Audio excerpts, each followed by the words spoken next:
Hey everyone, welcome back to Still Worth the Journey. I'm your host Jermaine, and if you're new here, this is a space where we talk about the real stuff, the challenges we all face in life, especially when it comes to mental health. Now, I'm not a trained therapist or a counsellor, I'm just someone who's been through the ups and downs, and I'm here to share my experiences in hope that you might help some of you out there who are struggling. Today's episode is a tough one, but it's something many of us go through: family arguments.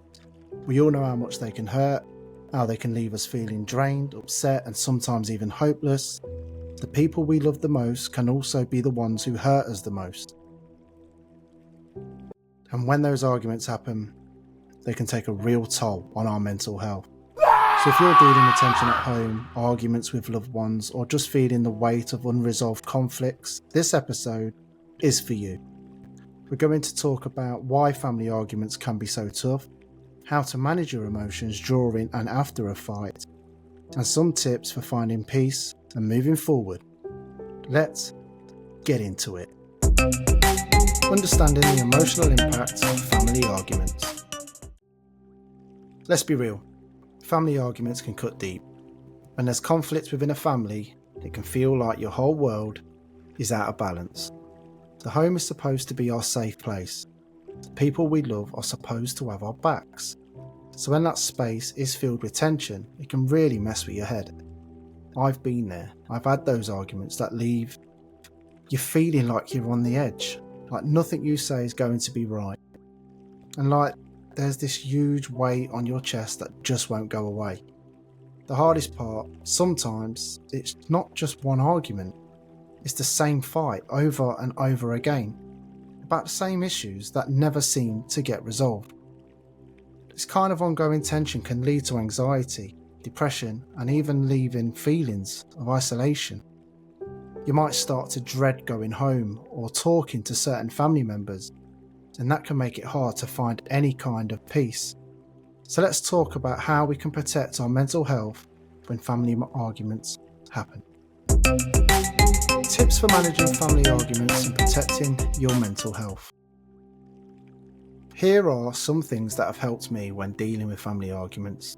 They're not cures, but they can help you navigate the storm a little bit better. Number 1, take a step back. When emotions are running high, it's easy to say things you don't mean. If you find yourself getting caught up in the heat of the moment, take a step back. It's okay to walk away and give yourself some space to cool down. Sometimes that distance is all you need to think more clearly and approach the situation with a calmer mind. Number 2, practice active listening. This one is tough, especially when you feel attacked or misunderstood. But try to really listen to what the other person is saying. Often arguments escalate because we're too focused on getting our point across and not enough on understanding the other side. Even if you don't agree, letting the other person feel heard can sometimes diffuse the situation. Number 3, set boundaries. If certain topics always lead to arguments, it might be time to set some boundaries. This could mean agreeing to avoid specific subjects or setting limits on how long you engage in a conversation before taking a break. Boundaries aren't about shutting down communication. They're about creating a safe space where everyone can talk without things getting out of hand. Number 4, reflect on the root cause. After an argument, take some time to reflect on what really set things off. Sometimes the issues we argue about on the surface are just symptoms of a deeper problem. By identifying the root cause, you can start to address the underlying issue, rather than just dealing with the symptoms. Number 5, seek support when needed. It's okay to ask for help if you're struggling to manage family conflicts on your own. This could be talking to a trusted friend, seeking advice from a mentor, or even considering family counselling if things are really tough. Remember, asking for help is a sign of strength, not weakness. Number 6, prioritise self-care. After a tough argument, it's important to take care of yourself. That might mean doing something that relaxes you, like going for a walk, listening to music, or just taking time to breathe and collect your thoughts. Your mental health matters, and self-care can help you recover from the emotional toll of a conflict.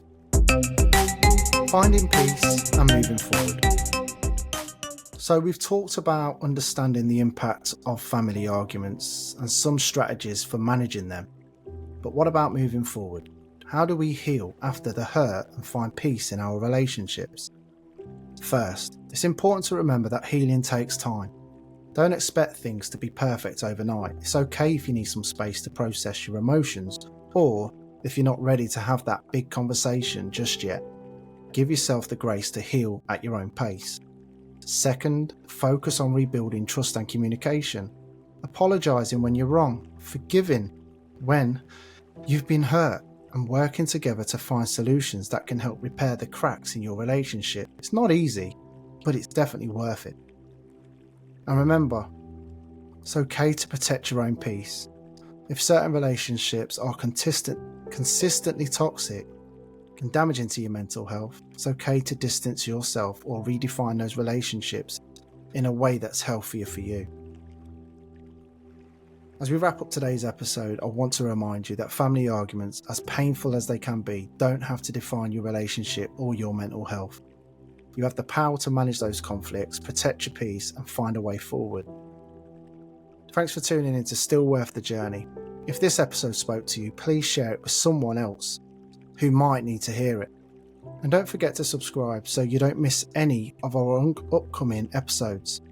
Until next time, take care of yourself, stay connected, and remember, no matter what you're going through, you're still worth the journey. You've been listening to Still Worth the Journey with Jermaine. Join me next week as we continue exploring life's challenges, finding hope and reminding ourselves that it's all still worth the journey.